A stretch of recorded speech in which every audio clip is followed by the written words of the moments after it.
some scouting reports and preparing for the MVPs from both sides coming into this series.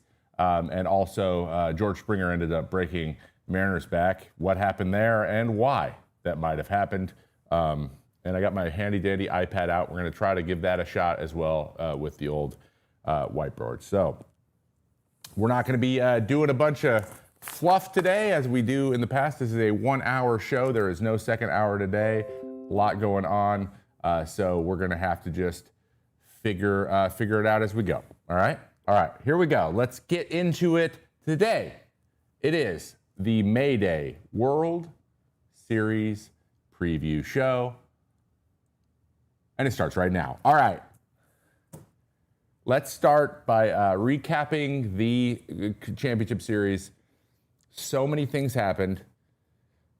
And we're going to start with the ALCS. So, Mariners fans out there, do me a favor. Take a big, deep breath. Close your eyes.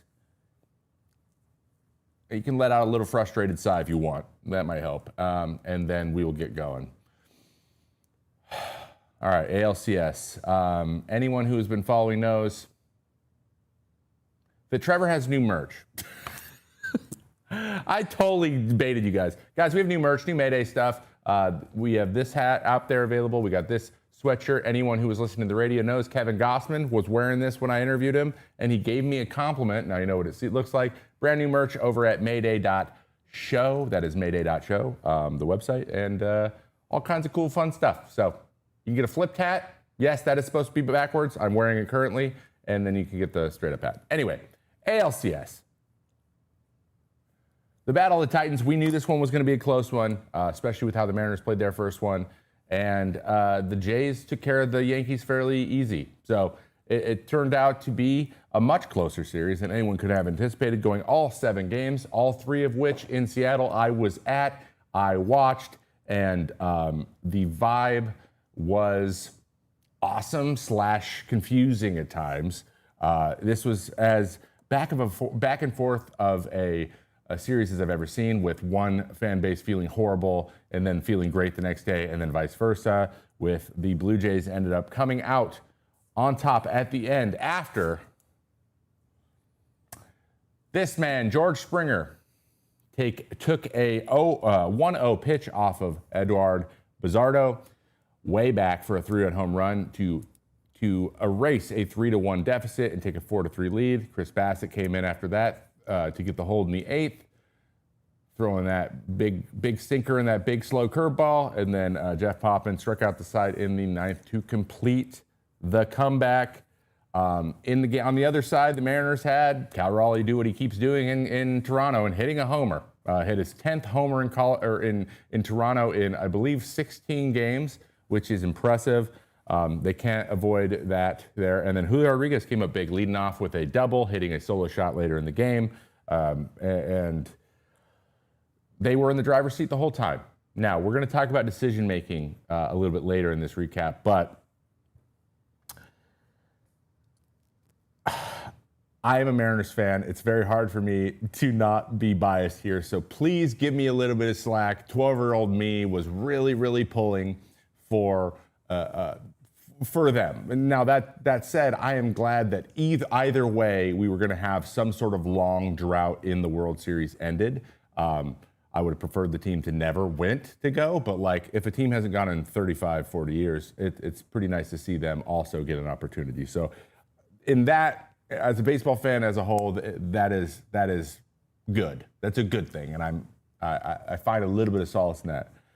That said, my heart is a little broken, and it was tough to see because some of this decision making by honestly, both managers made some questionable decisions throughout the series, but I think that the cake or the big glaring mistakes are definitely on the Mariners side, and a man I have always been a very big fan of and was able to speak to for the first time while I was on the field there in Seattle, Dan Wilson. Dan Wilson was riding the struggle bus a little bit, and he was in a position to where some of these decisions, I I think were played a little bit too forecasty, and they were a little bit overthought. They didn't need to be this complicated, and they were made this complicated. And so we're going to get into a few of those, because it wasn't just decision making. I think overall the Blue Jays took advantage of opportunities and didn't make dumb mistakes like the Mariners did. We have some defensive blunders that led to a run or two there in Game 6. That ended up being probably what sunk them. And then there were some other pitch choice decisions that I was like confused by, and also personnel decisions. So let's talk about Dan Wilson and some of the decisions he made, because a couple of them are really glaring, and then there will be a couple other, I think, turning points or moments that are head scratchy and need a little bit additional explanation on why they were so important as well. There was just a bunch of weird stuff that I think if we were able to avoid these, the Mariners would end up being there. But one team made the mistakes, the other team didn't make as many. And oftentimes that's, when it comes down to 7 games, that is going to be the difference.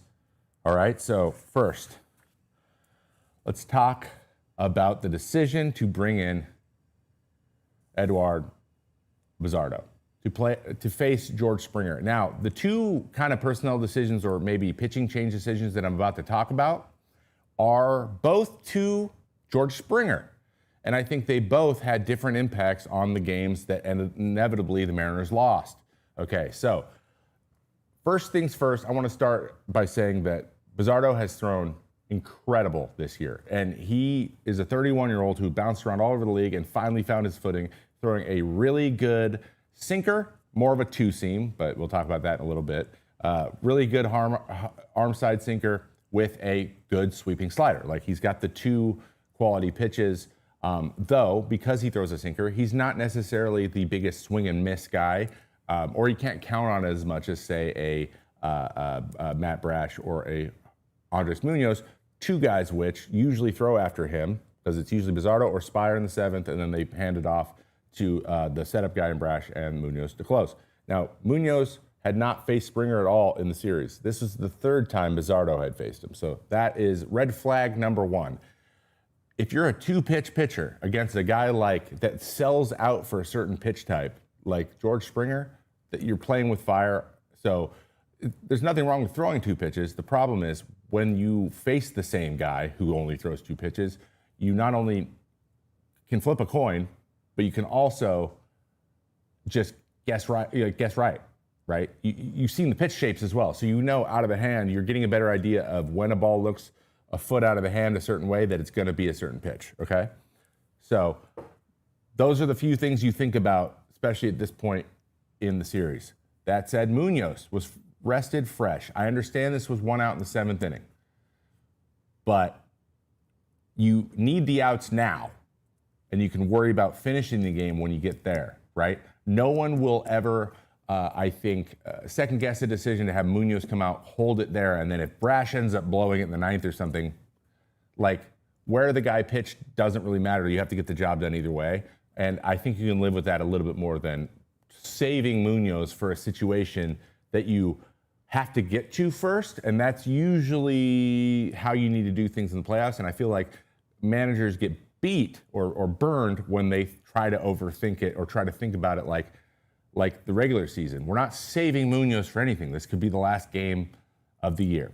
Also, Bizardo isn't as big of a strikeout guy as Munoz is. And there was guys on 2nd and 3rd with 1 out. There's no double play.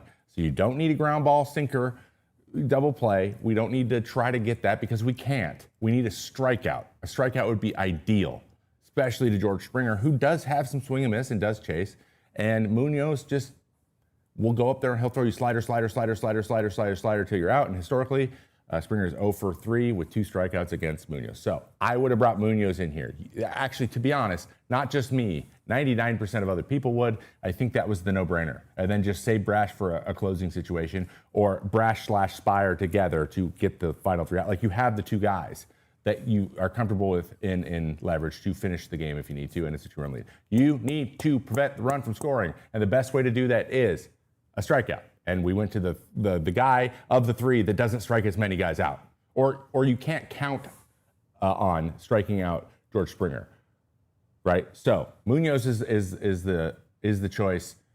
Or you can go to Brash, but Brash threw the day before. I understand why he threw a bunch of pitches the day before, so maybe we don't do that. I totally understand that decision. Either way, though, better than the decision that was made, in my opinion, okay? So here's what Dan Wilson had to say after the game about using Bizzardo. He said, Bizzardo has been doing it all season long, and he's been so consistent at it. He's done such a good job all year. Felt really comfortable with him out there as the way he's been throwing the ball, especially this series, and was a good spot for him. I mean, most of the time, yes. And I agree that he is an option and one of the better options. Of everyone in the bullpen, I would still go him over, 5 of the other guys. But you had your best reliever available. He's not your best reliever. And he's also right-handed.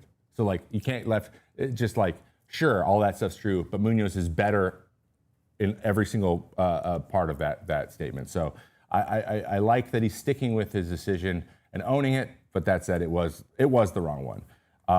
The problem is Bizzardo's the worst matchup of all 4 options. So basically, I just went and looked and I said, okay, so what were the pitches, right? It was a sinker way in. Okay, they were throwing sinkers to Springer way in all day. Some of it was because of the knee, some of it was because of what he handles well. But for the season, he had a 1,072 OPS against sinkers against righties. That is crazy high, right? On sliders, he had an 800 OPS. That's not bad. It's just much better than the sinkers. He is hammering sinkers because he hits down and in really well, and he hits up and away really well, okay? And that's where righties are trying to throw sinkers. They're trying to get in on him and it's running down into his barrel. 2 seems a little better. That's what Bizzardo's is. It stays on plane a little bit more. And they were trying to go up and in, but we saw Kirby do it at the beginning of the game. Nobody was hitting that spot. Nobody was getting it there. They were all missing up and in. And that doesn't do anything for George Springer. He doesn't get off what he's going to do just because you're throwing up and in. You have to throw strikes there. That's what gets him out, okay? So, 1, sinkers just aren't the best option. 4 seams are better. He doesn't hit 4 seams as well, up and in. And you hit the spot better. So guys kept having their sinkers moving in off the plate and he kept taking them. If that was more true and it's just a 4 seam, he's popping it up or he's taking it for a strike. So guys who throw better 4 seams up and in, Munoz again, are the better option in my opinion as well.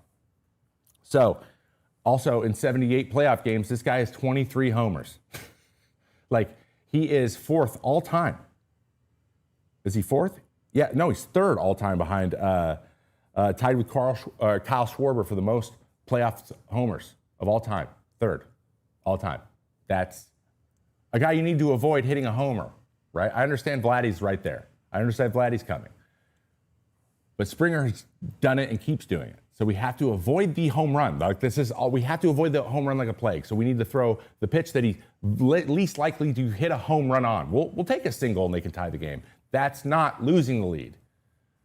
So I think what we were trying to do is take a lot of risks to not give up any runs, which allowed us to give up 3 runs. And that, for me, just made no sense. Also, he had a sore right knee. We all thought we were going to throw in on him. That didn't work. It didn't matter. He's not afraid. He never has been afraid of in. He never will be. You can't get him off his game like that. That doesn't work. He bullies you. You don't bully him. That is the way that George Springer works. So, didn't like it. Needed a higher K rate. We needed a K right there, and that was the wrong guy to go get a K. The next not great choice, in my opinion, was in game, I believe, 4. Game 4, we had Gabe Spire in the game in the 4th inning. It is 3-1 after Luis Castillo gave up a 3 spot. And Gabe Spire has someone on second with 1 out. There's a guy on second, 1 out, and George Springer's in the box. He has already faced 3 hitters, so he doesn't need to pitch to more guys. He can be pulled. Matt Brash is warming up. Again, Matt Brash versus George Springer is the matchup I want every single chance I get. Instead, we had Nathan Lucas on deck. So Dan Wilson said, I think Gabe Spire can get George Springer out, and then we can face Lucas and we can avoid that hitter. We're going to try to steal a couple more outs and get deeper into this game. Why I don't like that is the difference between being down 4-1 and 3-1 in a game like this is massive, especially with the Mariners' inability to hit anything other than solo home runs except for the grand slam by Suarez and the 2 3-run homers in the one game. Other than that, though, it was a lot of solo shots, a couple hits here. They were scoring like 1 run an inning. They just didn't have that offensive explosion, so they needed to keep it close. Every run matters. So trying to steal an out in the 4th inning from your lefty against a guy who rakes lefties probably isn't a good idea. Bring the guy that dominates in from the bullpen. Instead, we leave him out there. He gets 1-1, throws a slider, gives up a double, gives up the run, and now he faces Lukes. He gets out of that, and then Brash comes in. So now it's 4-1 with a guy in second. And for me, I was like, you just left Spire in way too long. Not only that, when Spire went up to face Springer, he had thrown 26 pitches already, and he sat down and got up. So we had up downs, we have 26 pitches. Like what is the benefit here? Just to get a couple more outs?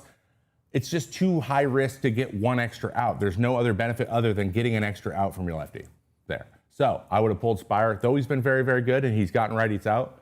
In this situation, you need the guy to strike out George Springer. We don't want this run to score. And they let the run score, and what happened?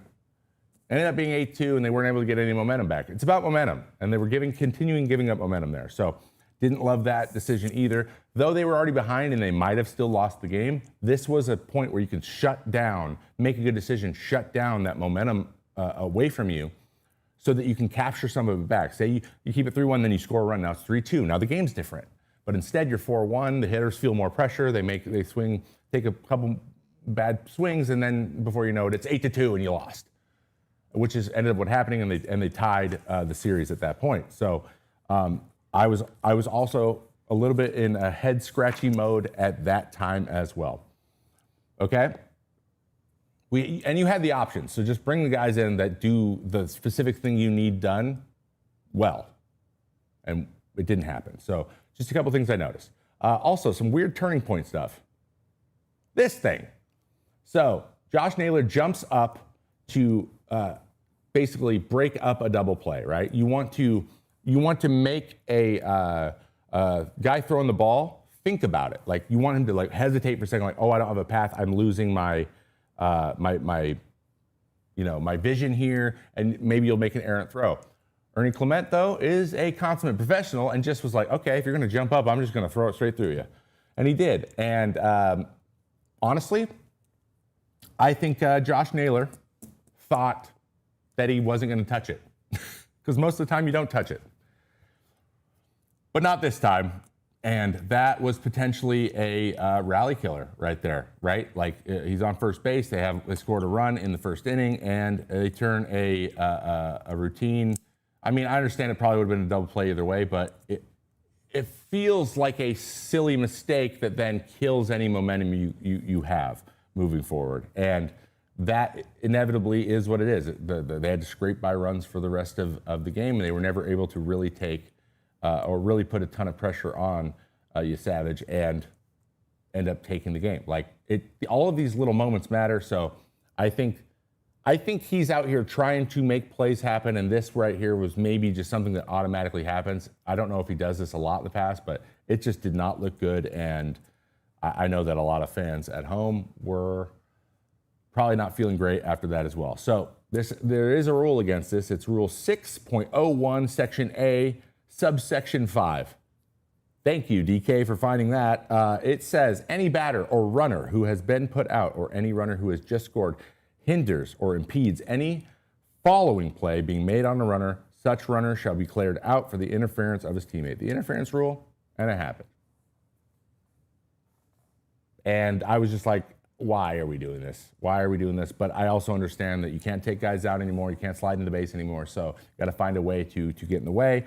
I should have just done what Aaron Judge did, throw his hand up in the air and see, because that at least that you can make a case for that wasn't on purpose. This just looked very much on purpose, even if his intention was not to touch the ball.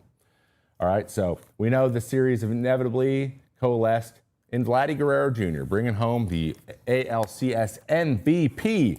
He went 10 for 26, hit 385 with 3 home runs, 3 doubles, and a 1330 OPS. He has 6 postseason home runs, and he hit them all this year. And he's already tied Jose Bautista for the franchise record. And Joe Carter. Joe Carter, he's a big deal. Vladdy said after the game, I was born here. I grew up in the Dominican, and was from that moment that I signed here, I knew I was going to be here my entire career. I knew that somehow I had to make all the fans, the entire country, proud of me, of my team. And like I always say, my challenge is to bring the World Series back to Canada. But couldn't have been the Mariners. that's good. I mean, that was very well said, and you can't help but be proud of him for that. But he has been a problem the entire playoffs. He looks like he was born to do this, just like he said he was. And so we're going to do a breakdown of him in just a little bit to talk about how I would go about getting ready for him if I were on the Dodgers. And then we're going to do Ohtani as well. All right. So let's wrap this series up. Let's give you a little bit of let's wrap it up so I don't have to think about it anymore. At the end of the day, the Blue Jays just made less mistakes than the Mariners. Full stop. Okay. When the Blue Jays won their games, they played a much tighter game than vice versa, and that just is what ends up happening when you guys play for a week and a half and there's 7 games. Usually, the team that makes the less mistakes when you're this evenly matched wins the series. Okay. A good team can work around a few missed opportunities. The Mariners simply had too many missed opportunities pile up. From Game 6, they had the base loaded less than 2 outs twice, didn't score a run either time. They allowed too many immediate responses when they scored. They messed up too many shutdown innings where they scored some runs, and then they allowed them to score some runs in the next half inning. They weren't able to hold momentum. I would say that the Blue Jays had momentum for so long in the series that it just wears on you, especially after you just did the exact same thing in the series before that. They threw too many pitches in the middle of the strike zone, so when it rained, it poured, and those games weren't very close, and they didn't capitalize on any of the big pressure moments when they could push. They could really push the momentum back into their dugout, and they just didn't capitalize. And that's what happened. And it stinks, and I feel bad for you guys, but on the flip side, the Blue Jays show that's what it takes to get to the World Series, and that's what they did. They did what it took, so you can't knock that at all.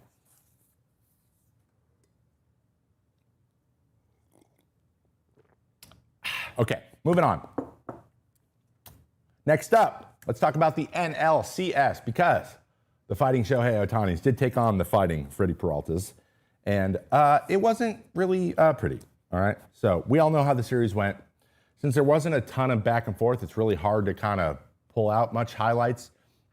We kind of built out all the fun facts and stats and the crazy situations that happened throughout this whole thing, because there was a lot. So we're going to talk about it from that point of view. And we're going to talk a little bit about the Brewers and their absolutely anemic performance on the offensive side, something that nobody anticipated. Now, we all knew the Dodgers had great pitching.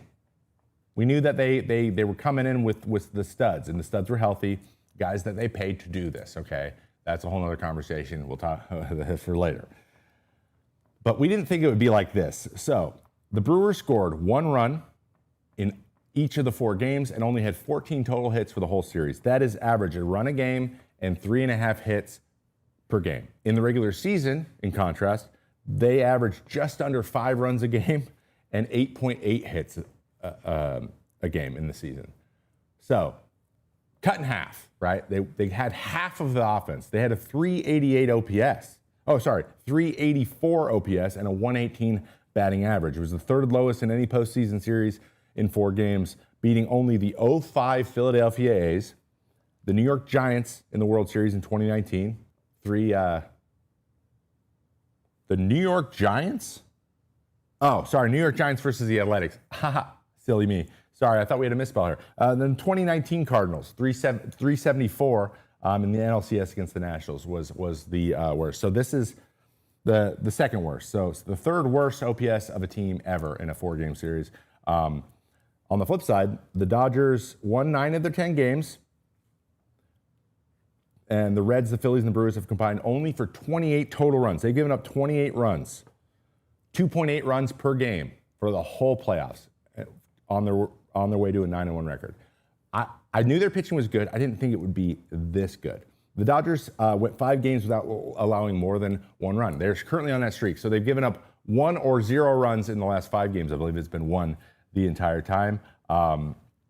So that's incredible as well. That ties them with the 81 Dodgers and the 96 Braves for the longest streak with 1 postseason in MLB history. So if they give up 1 run in Game 1 of the World Series or less, they will have set the record for the number of games that are like that. Blake Snell and Yamamoto combined for 51 outs against the Brewers. That's crazy. Snell made history in Game 1. First pitcher with 10 or more strikeouts, 1 or no hits, and no walks allowed in an outing of 8 or more innings during the playoffs. That is a Tim Kirkjian stat. Shout out to Timmy K. That is very, very specific. Yamamoto then followed with 3-hit complete game in Game 2, where he only gave up the solo homer in the first inning and then didn't give up a run for the rest of the game. And he's the first guy to go the distance since Verlander did it for the Astros in 17, which was 8 years ago, which is crazy to think about for me as well. And then the 17 innings thrown by Snell Yamamoto collectively was the most by a team starting pitchers of the first 2 games of the postseason series since the White Sox got 17 and third from their starters in games 1 and 2 of the 2005 World Series. So we've been talking about how short outings are now the name of the game. Got to go to the bullpen in the third. To see something like that happen is crazy. I've said it, that's crazy 9 times in the last 3 minutes. So I'm going to stop. That's just a lot, okay?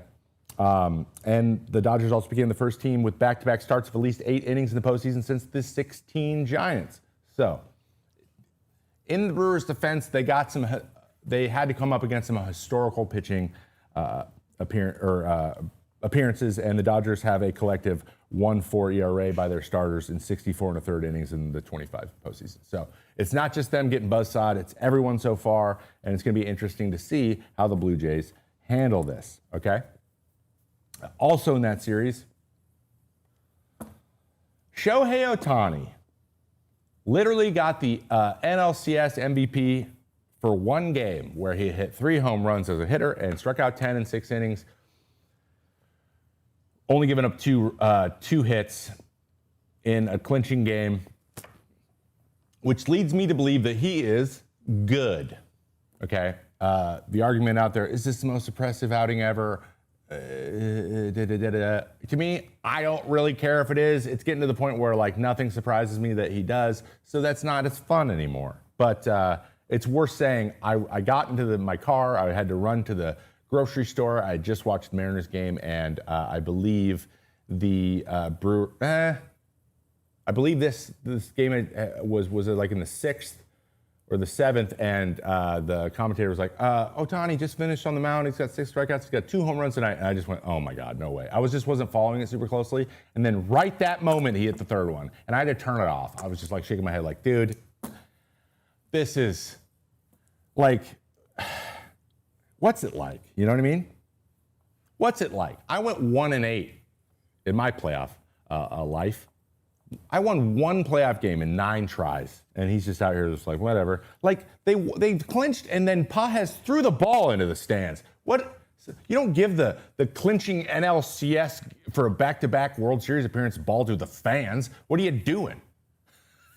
You give it to the pit. You give it to someone. Like, that's the coolest thing. I don't know. That's crazy. There's a lot of me saying that today. I don't know why. Maybe I'm just blown away by what's happening in this playoffs. But was this the best game of all time? It's up there. I think it's up there. But he entered the game with only 3 hits in his last 7 games and 14 strikeouts and 29 at bats. So like he was slumping hard. He was handled. But the interesting thing about his presence is he's still scary. He's still getting intentionally walked even if he hasn't had a hit in a week. Like, he's just one of the, that's what he creates for this lineup, which is interesting because I think Springer does a lot of the same thing on the other side. So I can't wait to see this first at-bat of the World Series both ways and what happens and see if the tone is set. I'm excited. I'm excited, but you know, we'll talk about what my predictions are for that in just a moment. All right. Dodgers pitching coach or hitting coach Aaron Bates believes that pitching actually took his mind off hitting a little bit, which allowed him to hit the 3 home runs. That's interesting. The quote was, "It let him go be an athlete in the box." Athlete in the box. It let him just play baseball. Yeah, that's true. Sometimes when you got to focus on doing another job, it gives you some a break from the other one and putting too much pressure on that. So it makes a ton of sense to me. All right, cool. Let's do a World Series preview. Let's talk about what we think is going to happen in the World Series, and we'll do a little breakdown of the hitters as well. But first, we got a word from the boys over at Foul Territory. They got something to tell you about. Let's take you through the Arena Club Slab Pack experience. This is part 2 because Todd Father last week pulled a card that he didn't love, yet he sold it back for actually more than what the slab pack cost. This time, pulls a card that he likes. Yeah, and this is the best part of it. Ronnie Mauricio, the Mets standout, rookie sensation. He's been absolutely phenomenal. I like the itch of seeing what you're going to get. I like prospects. I don't love them, but seeing this kind of card is actually absolutely beautiful thing. I know a couple people around town that would absolutely love that card. So there's going to be a lot of conversations going on here for Arena Club. And what you do is you have it in your digital showroom. If you want to hand it out locally, then cool. You ask Arena Club to send it to you, and they do, or you can sell it back like you see there. Instant offer for $193, but he's keeping it. And you can do what Todd Father does by going to arenaclub.com/Val and getting 20% off your first card purchase or your first slab pack purchase. Thank you, guys. Make sure you guys go check out Arena Club. Alrighty, let's talk about the World Series because the matchup is set. We have the Dodgers taking on the Vladimir Guerrero-led Toronto Blue Jays. Canada versus America. Who's going to take it? Who knows? I'll let you know right at the end of this. Okay, I want to start by reminding you of some things that you should probably be remembering about how this thing is going to play out. First of all, Toronto actually has the home field advantage. They are the first seed from the AL and had the better record. And I don't know if they did have the better record. They might have had the same record. I think it's really close. Anyway, the Dodgers, though, are a wild card team. So because they are higher seeded, they get the home field advantage. +1 for the Blue Jays, which, we know the Rogers Center can rock it. So it should be very fun. And we have another East Coast versus West Coast matchup, as we pretty much do every single year, which should be great for viewership. So I bet you the league loves that as well. Both teams had multiple days of rest, or as I like to call them, mini off seasons. So expect a level of freshness to be there for both teams as well. So we don't have to worry about this whole travel and whatever. They all got that chance to rest, relax, and get their body to full health. I don't know how many scrimmages the Dodgers played, but they've had quite the layoff. But it all starts tomorrow, so it's time to get going now. Can't leave anything holding anything back at this point. Also, on the Blue Jays side, Bo Bichette is joining the roster, but we don't know how he is going to factor in. It's actually just been reported that he has been taking reps at second base, a position he does not play and has never played. But Bo Bichette this year is the shortstop, which is his natural position, is by many metrics the worst defensive shortstop in the major leagues, which is not ideal from your middle infielders, but that doesn't make playing second base any easier. So currently they have Andre Jimenez, who is a Gold Glove second baseman playing shortstop, and he's done a very good job. Also not very easy to do, but if they decide to go and start him and play him at second base because they need his bat in their lineup, he hit 300 this year. He was quietly one of the best hitters in that lineup and in the league.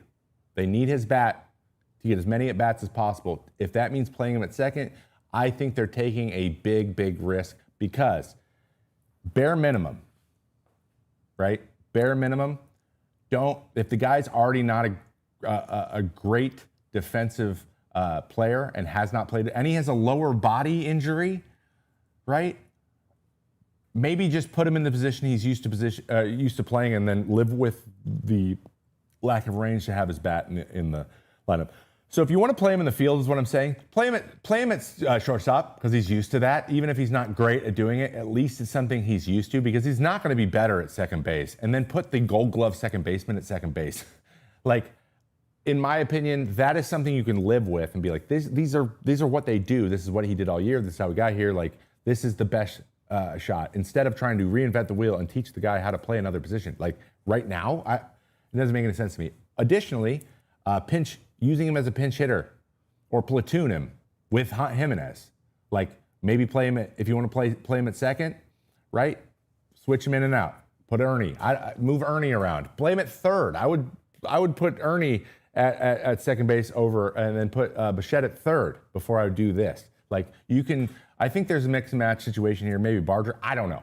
But Barger already plays infield and outfield. Maybe he's a better situation. But I think putting him at second base where he still needs range, but it's a different angle, is making things really complicated. That's just my 2 cents, but I do know they need his bat. So maybe pinch hitting is the situation they need to put him into in a lefty situation, or get him in, just even because you don't even know how his bat's going to be. He hasn't done any rehab appearances, so like maybe that's the way to ease in. We'll see what happens, but it's just something to pay attention to because there's a lot of things that could go wrong there, and it could end up biting them big time. Because like I mentioned earlier in the show, the team that makes the most mistakes is usually the team that loses. Okay? All right, let's do keys for each team. All right? Keys for the Dodgers. Keep the starting pitching driving that bus, okay? So they're going to lean really heavily on their starting pitching. There's nothing to indicate that these guys will not be sharp, at least be throwing the ball where they want to throw it. And so, and that's going to put the best pressure on the Blue Jays is by stifling their offense as much, because we know that right now with the starting rotation is what it is, and the bullpen being a little bit leaky at times and not really having that go-to guy, they're going to need to score a bunch of runs. That is the Blue Jays. And so if the Dodgers can continue at least being sharp in their approach and in their command, they still probably will give up some runs because they're a very good team, but like not very many. And that has worked so far. Got to keep your foot on the gas there. The offense, then on the flip side, their offense has to put John Schneider in a position to make starting pitcher decisions early. So when it gets to the 4th inning or the 5th inning and Schneider needs to decide whether or not he pulled in the starter, his decision has been backfiring on him kind of a lot. And so if you can put him in that position more often to decide which bullpen guy he wants to go to, mix and match, like the better. And the bullpen's not been the best. They have pitched better overall than the Dodgers bullpen, but I don't think the bullpen's really a strength for either one. So getting him to have to make that decision early, and they only have we don't know if Bieber will be game 2. I would assume he might be, but then there's your Savage as well. Where are we going to move these guys and how deep into the games can they go? And then how we're going to use Scherzer, right? So we don't really have much in there that starting pitcher outside of Gosselin that's going to go into the 7th or 8th inning, right? They don't. So if they can get him to a situation where they got to pull him in the 4th because the game's getting a little bit wishy-washy, that is better for the Dodgers. And then you got to keep the defense tight. Keep making all the plays you're supposed to make. But if you give them a couple extra bases, that's when the Blue Jays put up that 3, 4, 5 spot. When you don't get that extra out, that is when they do it. So if they do those things, they'll put themselves in the best position to win. And they've been doing those things pretty well so far. On the flip side, let's talk a little bit about the Blue Jays, all right? Keys for the Blue Jays. Offensively, drive the bus like the starters for the Dodgers are. Keep passing the baton, follow George Springer's lead. So one thing these guys do really well, and you can almost physically see it, right, is someone gets a big hit, they do their celebration, but instead of like just doing their celebration on them, they say, okay, now you do it. Now it's your turn. We talked about this. You do the thing that we talked about before. You have the approach that we as a group decided on we're going to have going into the series. They've been doing that so well, and that's why we see them be super aggressive sometimes. That's why we see them kind of take a step back and see what comes to them and make a guy work. And they're very good at figuring out how they're going to be approached by the pitcher and then countering it to get them the pressure put on to the point where more mistakes are made and then they can score more runs. So pass the baton. Take what you're given from an extremely stingy staff and focus on what you do best, making contact and extending at bats, because you're facing the nastiest guys. Blake Snell, he's going to come right after you. So you got to make him throw a lot of pitches. Yamamoto, he's going to come right after you. You got to make him throw a lot of pitches. Tyler Glass now, first guy to tell you, he'll throw 100 pitches in 4 innings if you let him.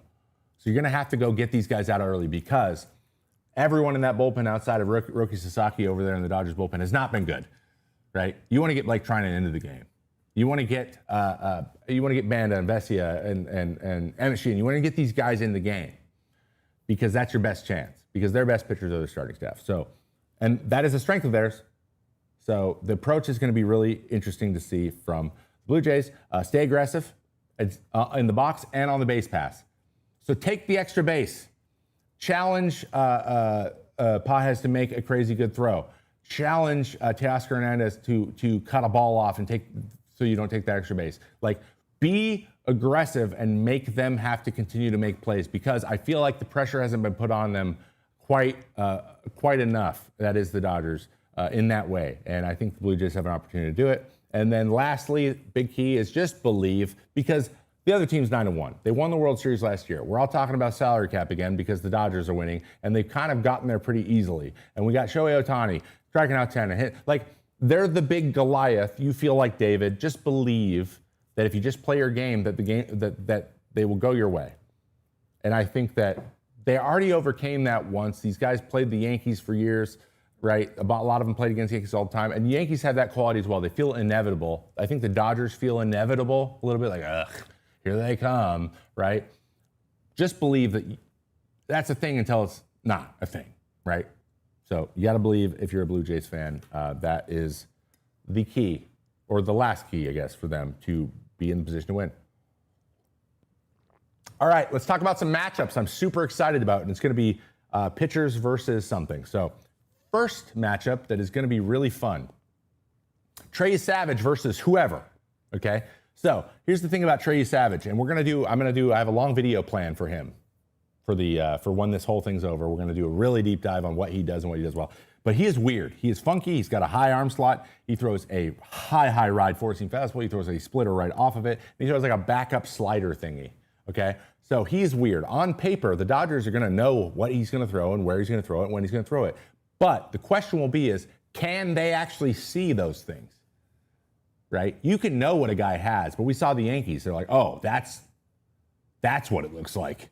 Like, there's just no preparing for a guy like this, especially on trajectory, because his hand's off the thing. So, like, you can't prepare. You can't really see a lot of what he comes with until he's in the game. And he's already proven he's a gamer, and he's got good stuff. So I want to see how the Dodgers react to that, how they battle a young guy like this, how they put pressure on him, and if those pitches are going to be like, oh, I want to fight that splitter off. I just can't because it's that nasty. I want to see what that looks like. And then on the other side, how is the high contact, low strikeout team that is the Blue Jays going to manage Blake Snell, who is throwing everything in the strike zone and punching tickets? Like, he used to need chase all the time. He doesn't need chase. He's getting swing and miss like Tarek Skubal in the strike zone. So how are they going to handle that? How is specifically, like, how is Nathan Lucas going to extend at bats? How is Ernie Clement going to extend at bats so that Vlad and Springer and Kirk can be the guys who hit everybody in, right? How's the back end of the lineup going to manage Blake Snell? How are we going to keep his pitch counts up, even if we're not getting much off of him? Because he is as dialed in as a person can be right now, and he's got the experience to do it. He's won 2 Cy Youngs. He's been to a World Series before. Like, you kind of not going to surprise him. So, like, how do you make his life hell? How do you make him battle for every pitch he gets, and how do you outlast him? That is going to be really interesting to see as well. And then the wild cards, the guys that I think could be sneaky candidates to be the MVP if their team wins it. 1, Ernie Clement. Ernie Clement's my guy in the Blue Jays. Again, he has been hitting the ball hard. He's swinging hard, faster bat lately. He's making a lot of contact. He's been really, really good with the glove. I could see him being the Tommy Edman from last year, where he just like puts a couple good swings on a ball and hits a couple homers or something in big spots. He's been putting good ABs together, and they bust him in a lot, and he's been dropping the head on those things too. So a lot of ways to attack him are playing into his strengths, and he's been doing a good job. On the other side, I got Max Muncy doing the same thing as Ernie Clement. He is not chasing. He is having long at-bats. He's hitting 7th, and he's going to hit a couple big home runs against some bullpen guys to either put games out of reach or get on base and set it up for the guys behind him, right? Like, he's a really smart player. You know, it might not manifest as a bunch of crazy big plays, but he's not going to make mistakes. So I got Max Muncy and I got Ernie Clement. 2 great names, by the way, playing big roles in either one of their teams if they ended up winning the thing. But at the end of the day, my prediction, drum roll please. My predictions is it's a back-to-back World Series for the Dodgers, 4-2. Okay, I have the Dodgers taking one of the first 2 in Toronto, first or second game, and then I have the Dodgers taking a 3-1 lead after that, and then it's 1-1, and it ends up ending in Toronto 4-2, simply because I think their starting pitching is a little stronger, and I just think they're cooking at the right time. It's going to be a lot to battle. Though I will say that the Blue Jays win 2 games, and they win 2 games with a little bit, a couple innings of offensive explosion where they get to a starting pitcher a couple times. That's what I think. I think they're going to win like 8-3 and 7-2 or something. Like I think that's what it's going to look like, just like it's been the entire playoffs. That's just what my heart says. But guess what? I can and have been wrong before, and that's happened a lot. So that is my prediction for this year's World Series. I just want to throw this out here in 2021. I got it exactly right. So.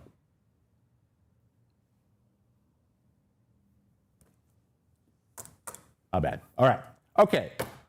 Let's do some breakdowns. I want to talk about, let's do some going deep here because as I get rid of this is a little new thing that I've been trying to do. Block that off. We're going to go to demo mode here. Let me pull this up real quick. So basically what I've done is I've grabbed some heat maps for 3 hitters, and I want to talk to you about what they do well. George Springer, we're going to talk about like how the Mariners approached him and why it didn't work. Then we're going to go what I would do with my stuff against Vladdy and against Ohtani, assuming that like it's bases loaded and I have nowhere to put them, right? Obviously pitch around them would be number one, but what if I can't do that? What if that isn't something that I can do? Well, then we got to pitch to him. Oh my gosh, what is my code? All right, cool. It is flipped around. All right, pulling this off.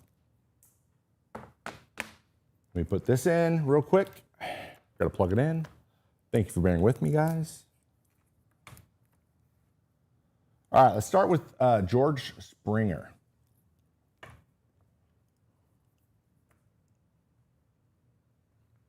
Hello?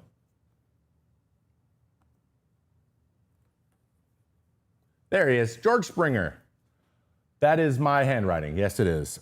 This is George Springer. These are his heat maps. This is what he does well. I'm going to move this over a little bit more again. Yeah, I'll move that over there. All right.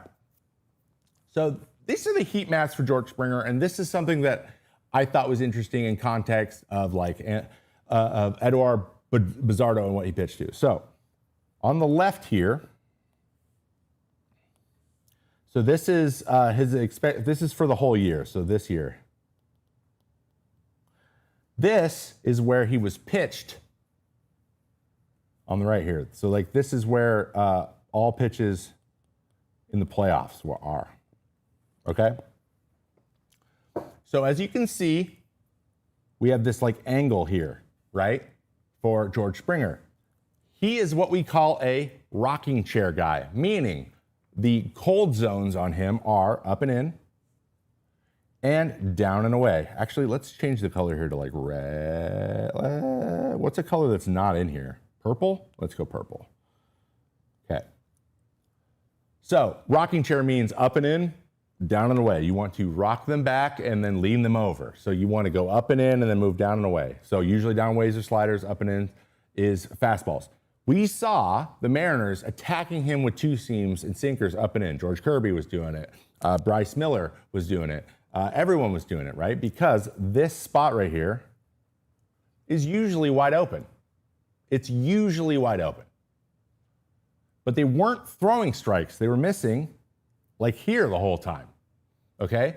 That is not the same effect. You can't set George Springer up because he's never off of this lane right here. If you just keep missing in that lane, you could throw him up and in, up and in, up and in, up and in, up and in, up and in, up and in, up and in, and then hang a slider. He's still gonna hammer it. He never gets off of it. So you have to throw these pitches up and in for strikes. You have to throw a strike saying, I'm gonna throw a pitch there and it's gonna be a strike. Then he has to swing at it. And when he swings at it, he pops it up or he swings and misses at it. Those are the pitches that get him. Once he starts to think about how he's got to get there, then it opens down in the way, wide open. And then you can spin him to death. And that's when they started to get him. He was hitting like those hard choppers down in the way when they were dotting that slider down the way after standing him up a little bit, right? Now this is where they were actually throwing the pitches. And like I said, the hole is here. They're throwing it here. Not good. This is in that lane right here. This isn't. So we're just keep missing over the plate when we're trying to go up and in. And it was never established up there, right? He never had to think about hitting this pitch. And there's a few there, and those were quality. But then they were getting some sliders, but they weren't as effective because this wasn't established. If we saw a bunch of red up and in and a bunch of red down and away, George Springer probably had a really tough series. But unfortunately, there were so many misses in this middle lane. And that's basically what was just happening. This is all general, right? It depends on stuff you throw. So like sometimes you don't throw pitches that work here. If you're like a split four-seam guy, you're probably not a great matchup for Springer. Though splits work really well here. Neither here nor there. This is all pitches. This is a very generalized version. And most guys would go look and say, okay, depending on what I do, where do I throw pitches that are my biggest strengths, where they overlap with his biggest weaknesses? You start there and then you work off of it. And as you get closer to these hot zones, because sometimes there's a lot of hot, right? He's got a ton of hot here. There's a ton there. You got to work along the edges. You got to be a little bit more fine. It's the playoffs. He's a good hitter. He had a great year. He just hits mistakes. You can't make as many mistakes to him as you can to, say, like other guys, like Dalton Varsho or Andres Jimenez, right? You can make more mistakes to them and not get as hurt. He's one of the guys you had to avoid, and I just feel like they made a couple decisions by throwing a sinker, trying to go up and in with a sinker and having it leak back down into nitro zone, that they got beat on twice with him, and that led to 2 of their losses, and they lost the series by 1 game. There was just a couple times where I'm like, man, that's just not a good decision. Just isn't. Like one time, George Kirby tried to throw a sinker away and have it come back. If you throw a fastball up and away from George Springer, he is swinging. He's not going to stand there. There's no way he takes that. He doesn't operate from that's a ball, I'm going to take it. Like, no, he's swinging it against the ball. He can foul it off. He's naturally good at that. So, like, that was just like a really low reward, high risk pitch that then turned into a homer. And I was just like, that you could have avoided that. Like that was completely unavoidable. And he was pretty surprised that he got a pitch there. Okay, so that's George Springer. I just want to talk about that a little bit. Now let's talk about how to face Vladimir Guerrero Jr. Now this one looks a little bit different. I apologize for the crap everywhere. It's kind of hard to see, so we might have to like adjust some of these things. Let me make this a little bit bigger. Okay, so this is overall. This is for the year. So all of these stats are during regular season to give us a big enough sample size. Okay, so this is Vlad's nitro zone here in the top left, meaning he's a little bit of a rocking chair guy, but he's definitely more of an up and down. So there's 3 kind of options here. Let me just give you how this kind of works, how we think about it. Okay, that's just a box, and this is every single guy. Okay. Guys that hit this and say this are all right-handed, so the hitter's over here. This is a rocking chair guy, meaning he hits this stuff. So you throw them up and in and down and away. Or they go straight up and down. They're a north-south guy. Vladdy's more of a north-south guy. Middle of the plate, all the way up, all the way down. Alejandro Kirk's another one of those. They can flatten their bats out well. Then there's like low ball hitters. Dalton Varsho hits only low, really struggles with high. And then there's the opposite. They hit up and in well and down and away well, and we call them reverse rocking chairs. So you can go up and away, you can go down and in. A guy that's not great there, Torkelson. He's that type of hitter. So I know this is all very easy to remember now, but those are kind of like 4 archetypes that most guys generally go into. And then you get the Bryce Harpers and the Juan Sotos who just have red everywhere. And then we have Ohtani here in a second, so he's one of those guys too. Vlad's covering the zone much better in the playoffs even, but mostly staying out of the middle of the zone. If you stay on the edges of the zone, that's when you have the most success against Vladimir, okay? So this is overall. This is the 4-seam top right. So way up there is 4-seam. Down here is all breaking balls, and over there is changeups and splitters. So it's like soft is just straight, slow stuff. Breaking balls is everything that breaks, and 4-seam fastball is what I have. So this is how I would approach Vladimir Guerrero. You see this? I'm going to use the red here. I'm going to use... what color? Orange. Okay, we're going to use orange. This is where I'll throw, okay? So if you see my 4-seam fastball, inside of the plate, better than outside of the plate, okay? I like to throw up. I actually only could throw up, and it was very hard for me to throw down on purpose. So I'm kind of screwed here. So I would throw up and into him quite a bit. I would try to adopt that spot. That's not something I struggled. I was good at. I actually kind of threw all my fastballs there. So I would avoid throwing a fastball probably if I could to Vladimir Guerrero Jr. and probably just I crossed my fingers and hoped that I didn't have to match up with him too much, especially when he's as hot as he is right now. Now, one thing that's interesting is both the soft and the breaking, where he hits them, right? We have pretty much the same line down here with the breaking balls down here as we do with overall. That's not where you're trying to throw breaking balls. So if you actually get your breaking ball here and on the bottom of the zone, and even just away, if you stay over here with anything that breaks away from him, you're generally okay, which is nice because that's where righties are trying to throw their breaking balls more often. So what he's doing is catching ones that don't get where you're trying to throw them. He's hitting almost exclusively mistakes. So differently than a fastball, if you're trying to throw up and away, he can hit the pitch even if you dot it. But with the breaking ball, if you try to throw it where you're trying to throw it, you'd probably be fine. Aaron Judge is also like this. Now, Aaron Judge, that's the only blue he has. It's down and away for a slider, right? That's the only blue on the whole thing. But that said, if you can do it over and over and over again, he will probably just get out. And the same thing with soft here. Bottom of the zone. That's where I'm trying to throw my splitter, my changeup, my seam shifter. That's where I'm trying to do. I'm trying to make sure they stay down there and stay down and in. So what you're doing is you're starting them off here. You're going to that instead of a fastball. So if I went strike one with a slider or a sweeper, dot it. Say I'm just dialed in. Then I throw a changeup that breaks down and into him, and he fouls it off. We're 0-2. All of these things are open. Maybe I go way up here. Maybe I go way up here with the fastball, or I just expand another changeup or span another slider. Now that's oversimplifying because that's probably not going to happen exactly that way. But if I'm dialed in, that is how we have to get him out, right? And it's very interesting because these mistakes in the middle here, this right here, has been what he's been fed the whole playoffs. And he's even hit a couple pitches that he doesn't normally hit in and away about belt high, which is a little bit of a shift. So he's done a couple things in the playoffs that he doesn't usually do, and that is scary as a pitcher. All right, so you just take a screenshot of that. Makes a lot of sense. Anyway, let's get to Ohtani because he is really fun, okay? Now we get Ohtani. Say, thank you, Trevor. I love all of your handwriting. It's really good. Oh, well, I don't know how to select anything else, so I won't do it, I guess. All right.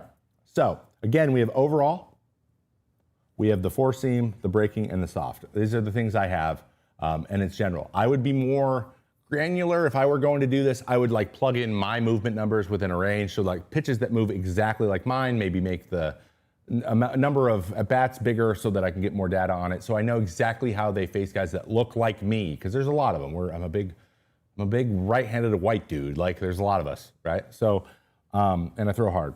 But if you notice, whole lot of red everywhere. Whole lot of red. Which is scary because make mistake, get hit hard. But the one thing that I see that is maybe beneficial to me that I can go to all the time is fastballs up. These are things he has not handled generally this well. Not that he can't get to a fastball up, because he can. There's some red in there. But like consistently, and also with Shohei, you can't just throw the same pitch over and over again because he changes. So this is just all the times he changed together, which kind of muddies that up. But just know that if you stay on top rail, you probably will be okay. Might not be a spring and miss, but it might be a pop-up. He's not going to hit it 117 unless it's in a count where he's looking for that pitch. Now, breaking balls from righties, yikers. Look at this. So what I just showed you, Vladdy, you're like, I'm trying to throw my breaking ball down and into lefty, down away to righty. Well, that's not a good decision. Maybe we shouldn't do that. So if you want to throw him breaking balls, you better be bottom of the zone or below. You better throw something with depth. So you're not just ripping sweepers and having them come all the way back like into the inner half so we can just Yahtzee them, especially if they stay on plane. You want something that's going down. North-south is much better. So four-seam curveball is a much better situation than sinker sweeper, right? Because sinkers, by the way, and I didn't put it up here because I don't throw one, he handles those down in a way where people want them all the time anyways. Not a great situation. So I'm throwing backdoor sliders, curveballs or whatever. I'm probably not throwing a slider, frankly, unless I feel really good about it and I got to keep it over the plate. Because if it moves back towards the plate and goes in here, it's gone. It's gone. He is hitting a ball either through me or through one of the advertisements out in right field. And we don't want that either. So I'm trying to keep, if I can sneak a strike, go grab this right here, down and away. If I can just sneak a strike with a gyro slider or something and I'm 0-1, I'm like, let's go. Like, I won, and it's 0-1. I'm just like, yeah. Like, that's what we're doing because it sets up everything else. And now he knows I'll throw it, even though I'm not going to throw it again. Unfortunately, with the soft stuff, with the changeup, I'm trying to go here, but now I'm trying to go down here, all little. So I'm trying to really stick that changeup down and away. But unfortunately, I tended to pull it here sometimes. And if I pulled it there sometimes, it's gone. It's going through me or it's going through an advertisement out in outfield. So the where I have the most, I think, leeway is with the four-seam fastball of all pitches, especially away. So one thing I think he gets a lot is sinkers that are traveling off the plate because guys are afraid of him generally because he's big and he hits everything in the zone super duper hard. If that's the case, right, then everyone's going to be trying to stay on the edge or off the plate because he does tend to chase a little bit, but I would probably try to stay up and away, stay down and away with the four-seam fastball, maybe get a freeze, maybe steal a strike. Once I get ahead, I'm trying to use that changeup to then set up a fastball probably up in and middle and go higher and higher to get him to chase it. How many times have you seen him swinging a pitch this far above the zone? It's because the pitcher's in the driver's seat. So sometimes Ohtani gets in this like go, go, go mode where he gets like 3-pitch Ks. So how many times do you watch Shohei like go up and just like look bad, right? Look terrible. You can get him going in that way if you can stick one of the first 2 pitches exactly where you want it so that he's thinking about it. But other than that, if you make a mistake anywhere else, if you put him in the driver's seat, go 1-0, 2-0, 2-1, and you just want to try to throw a fastball like up middle, he's going to hit it through you or through the advertisement in the outfield. So start him off. Backdoor slider, then go pitch 2. So we'll go 1, pitch 2, fastball up and away. I'm going to go pitch 3, fastball down and away, and then try to change him up and off. If not, that's going to be 4. We'll say it's 2-2, and then I'm going to go right back up here for pitch 5.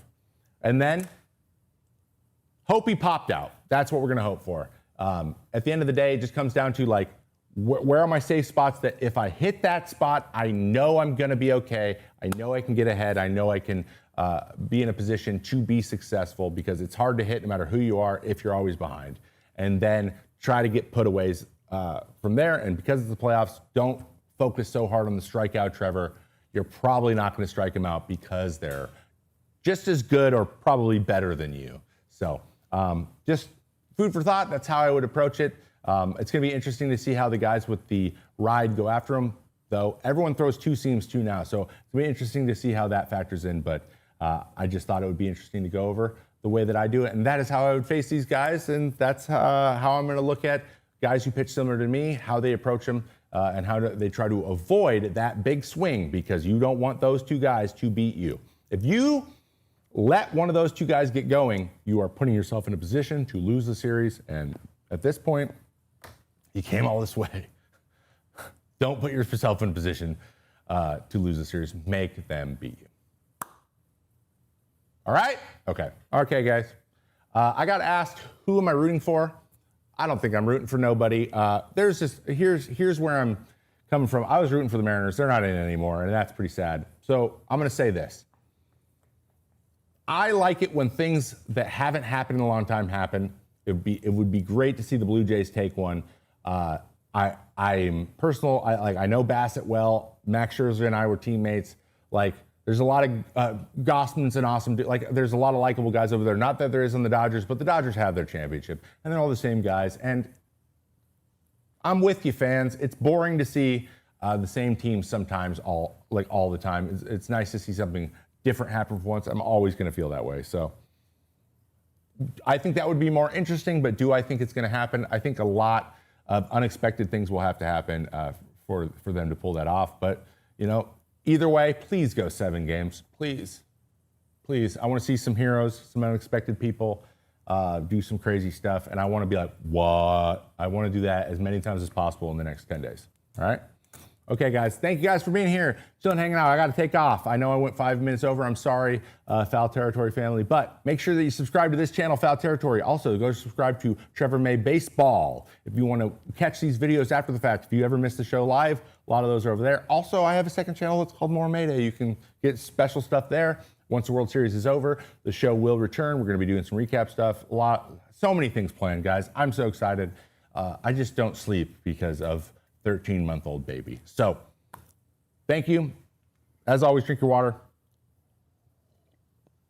Watch your World Series, and I'll see you next time on Mayday. Peace.